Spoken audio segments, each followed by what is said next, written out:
The phrase, "the rich get richer and the poor get poorer," encapsulates a troubling reality that has persisted throughout history and continues today. As the wealth gap widens, a small percentage of the population accumulates enormous wealth, while a significant portion struggles with financial insecurity. This disparity isn't just a matter of personal ambition or hard work. It is the result of deeply embedded systemic factors that enable the rich to continually build wealth while the poor face greater obstacles. Economic inequality has far-reaching consequences, not only for individuals but also for society as a whole. It affects social mobility, access to education and healthcare, and overall quality of life. As wealth becomes more concentrated in the hands of the few, opportunities for upward mobility shrink for the majority. Understanding how these dynamics play out is crucial to addressing the root causes of inequality. In this video, we will explore the complex mechanisms that contribute to wealth concentration among the rich and persistent poverty among the poor. By examining historical, structural, and policy-related factors, we can better understand why this cycle persists and what can be done to promote a more equitable society. But before we dive in, I need you to leave a comment saying, "I am open to receiving limitless wealth." Positive affirmations attract good things into our lives, so comment, "I am open to receiving limitless wealth." When I see your comment, I'll give it a heart. Now let's continue. The history of wealth inequality is as old as human civilization itself. From ancient empires to modern nation-states, unequal distribution of wealth has been a recurring theme. In many early societies, wealth was concentrated among a small elite class, whether through land ownership, control over trade, or military conquest. For example, in ancient Rome, a small number of aristocratic families controlled vast estates, while the majority of the population lived in poverty or near subsistence levels. Feudalism, which dominated Europe in the Middle Ages, further entrenched this system of inequality. Under feudalism, landowners, typically members of the nobility, controlled large swathes of land and extracted labor from peasants in exchange for protection. The peasants, who had little to no rights, were often tied to the land and unable to improve their economic situation, while the wealthy landowners grew richer through the surplus generated by their laborers. This hierarchical system solidified wealth in the hands of a few, perpetuating economic inequality across generations.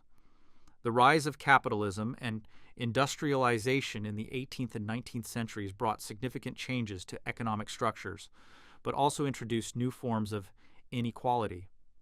While the Industrial Revolution created unprecedented wealth and economic growth, much of this wealth was concentrated in the hands of factory owners and entrepreneurs, while workers, many of whom were forced to endure harsh conditions and long hours, saw little improvement in their living standards.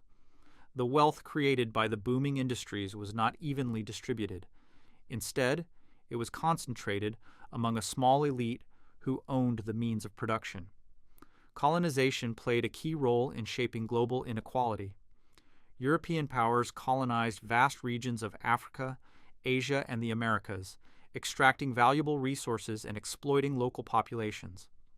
The wealth generated through this exploitation fueled the economic growth of European nations, but came at a great cost to colonized regions, where poverty, social unrest, and underdevelopment became widespread. Even after the end of formal colonialism, many of the world's poorest countries continue to struggle with the long-term effects of this exploitative history. While modern societies are no longer structured around feudalism or colonialism, many of the inequalities established in these earlier periods persist today. Wealth amassed over centuries has been passed down through generations, giving the descendants of wealthy families a significant head start. Meanwhile, those born into poverty often face structural barriers that limit their opportunities for upward mobility. This historical context is crucial for understanding the deep-rooted nature of wealth inequality and the ongoing challenges in addressing it. The wealthy have access to a range of structural advantages that perpetuate their wealth and widen the gap between rich and poor. These advantages are not always a result of personal ability or effort, but are often embedded in the economic and legal systems that govern modern societies. The following are key structural factors that disproportionately benefit the wealthy and contribute to their continued accumulation of wealth. One of the most significant advantages enjoyed by the wealthy is access to capital. This includes not only financial capital, such as cash and investments, but also social capital, such as networks of influential contacts, and human capital, such as education and specialized skills. Wealthy individuals can leverage their resources to invest in profitable ventures, buy property, or start businesses, all of which generate additional wealth. By contrast, lower-income individuals often lack the financial means to invest in wealth-building opportunities and may face barriers in accessing affordable credit or loans. The tax system in many countries is structured in ways that disproportionately benefit the wealthy. High net worth individuals and corporations have access to sophisticated tax planning strategies, including the use of tax havens, offshore accounts, and loopholes that allow them to minimize their tax liabilities. For example, capital gains, profits from investments like stocks and real estate, are often taxed at lower rates than income earned through wages. This means that individuals who derive most of their income from investments pay a smaller percentage of their earnings in taxes compared to those who rely on salaries. These structural advantages reinforce the concentration of wealth among the rich, making it increasingly difficult for those at the bottom of the economic ladder to improve their financial situation. The rich, by virtue of their resources and influence, are able to perpetuate their wealth, while the poor face systemic barriers that limit their opportunities for upward mobility. Education is often seen as a pathway to economic opportunity, but the quality and accessibility of education are deeply tied to wealth. The disparity in educational resources and opportunities between the rich and the poor is one of the most significant factors contributing to the growing wealth gap. While education has the potential to bridge economic divides, it often reinforces existing inequalities, giving the wealthy an advantage in acquiring the skills and knowledge needed to succeed in a modern economy. Wealthier families can afford to send their children to top-tier schools, whether through private education or by living in affluent neighborhoods with well-funded public schools. These schools typically offer better facilities, smaller class sizes, and more experienced teachers, giving students a superior learning environment. In contrast, schools in low-income areas often struggle with overcrowding, underfunding, and limited resources. This disparity in educational quality has long-term consequences, as students from poorer backgrounds are less likely to have access to advanced coursework, extracurricular activities, and college preparation resources. The advantage of wealth extends beyond formal education to include access to career-building opportunities. Wealthy families can provide financial support for internships, study abroad programs, and networking opportunities, all of which can enhance a young person's career prospects. In addition, affluent parents often have connections in business or politics that can help their children secure prestigious jobs or internships. These advantages are passed down through generations, reinforcing the cycle of wealth accumulation. Wealthy individuals also have greater access to financial literacy and investment knowledge. They are more likely to have exposure to financial planning, tax strategies, and investment opportunities from an early age, giving them a head start in wealth management. By contrast, lower-income individuals often lack access to financial education and may not have the resources or knowledge to make informed investment decisions. This lack of financial literacy can lead to missed opportunities for wealth building, further widening the gap between rich and poor. Economic policies play a crucial role in shaping the distribution of wealth in society. Over the past several decades, many governments around the world have implemented policies that disproportionately benefit the wealthy, often under the guise of promoting economic growth or creating jobs. These policies have contributed to the concentration of wealth at the top while exacerbating poverty and inequality for the rest of the population. The following are some of the key economic policies that have favored the rich. Trickle-down economics is a theory that suggests that policies that benefit the wealthy, such as tax cuts for high-income earners and corporations, will ultimately benefit everyone by stimulating economic growth and creating jobs. However, in practice, this approach has largely failed to deliver on its promises.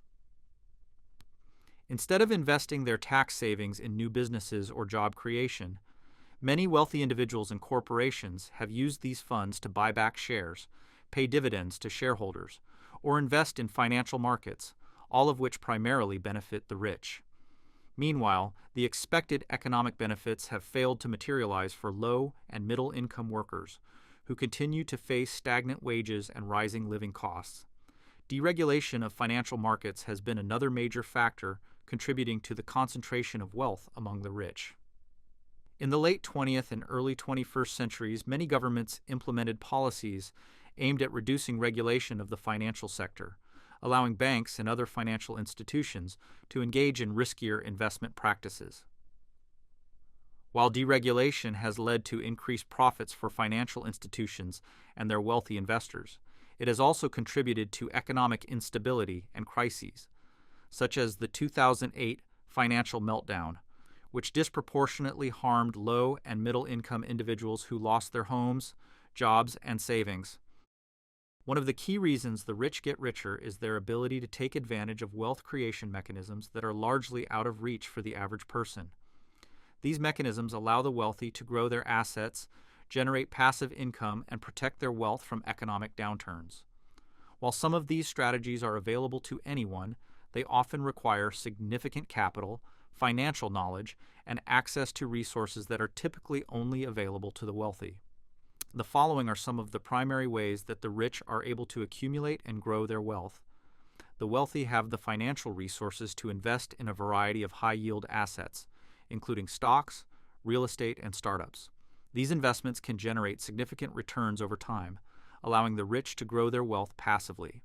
For example, the stock market has historically provided an average annual return of around 7 to 10%, far outpacing the rate of inflation.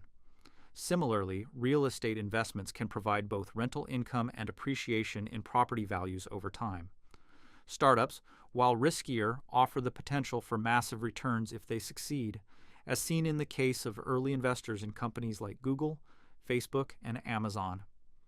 One of the most powerful tools for wealth creation is compound interest, which allows investments to grow exponentially over time. The wealthy are able to take full advantage of this principle because they have the financial resources to invest early and consistently. Over decades, even modest returns can result in significant wealth accumulation, particularly for those who start with large sums of capital. For example, an initial investment of $100,000 with a 7% annual return will grow to over $760,000 in 30 years. For the rich, who often start with much larger sums, the potential for wealth accumulation is even greater. While the rich benefit from wealth creation mechanisms and structural advantages, the poor are often trapped in a cycle of poverty that is difficult to escape.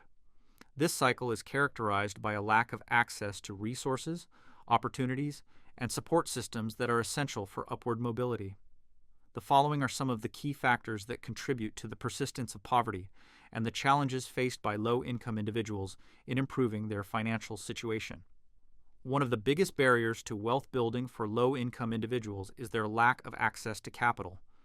Without financial resources, the poor are unable to invest in education, start businesses, or purchase assets like homes that can appreciate in value.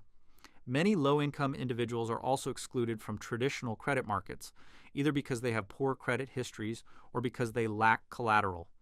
As a result, they may be forced to rely on high-interest loans from payday lenders or other predatory financial institutions, which can trap them in a cycle of debt.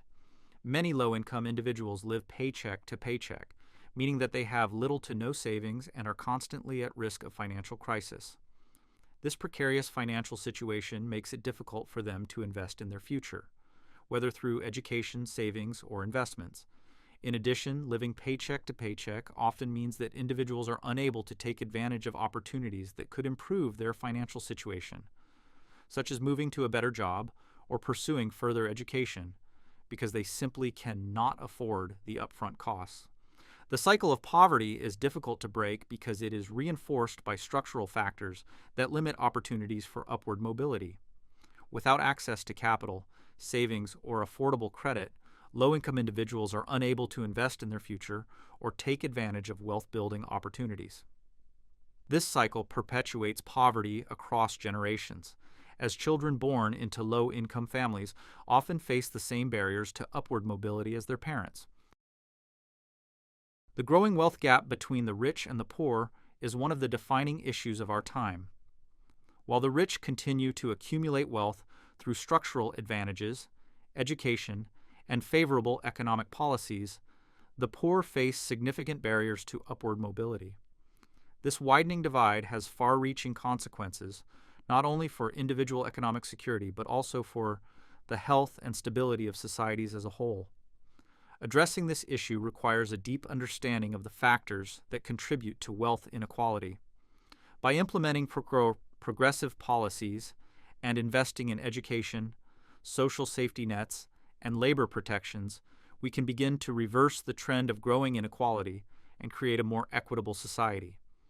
Tackling the wealth gap is not just about economics, it's about fairness, opportunity, and ensuring that all individuals, regardless of their background, have a chance to succeed.